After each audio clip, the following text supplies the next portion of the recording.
Gandang araw mga subscribers. Ngayong araw pala, naka-ready na ako. Ngayong araw pala, bala kong puntahan ang Balatasan. Sabi nila may mga floating cottage daw doon eh. So, tara. Samahan niyo ako mga subscribers. Puntahan natin ang Balatasan. Tara.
Sir, lusin po kayo, sir.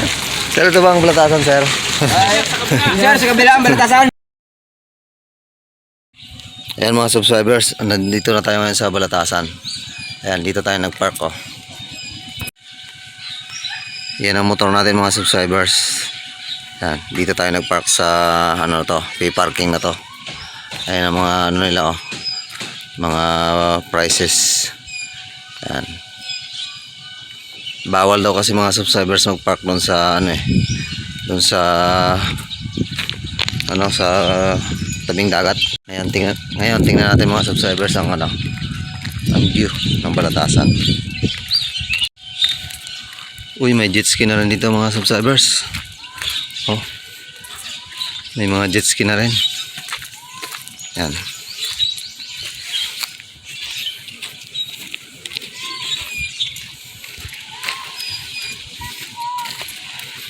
Ayan. Ito palang Balatasan mga subscribers. Wow. Nakadlakad tayo mga subscribers.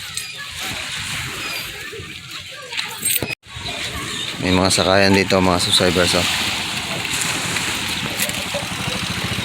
Ayun, may balsa pala mga subscribers. Para makapunta doon sa floating. May balsa, may sakayan. May kayak din ako mga subscribers. Kayak din. May tent din.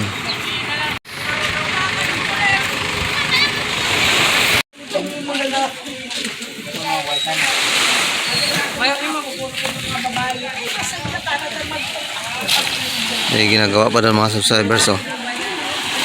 May bagong gawa na pinipinturahan ano. Bagong gawang floating.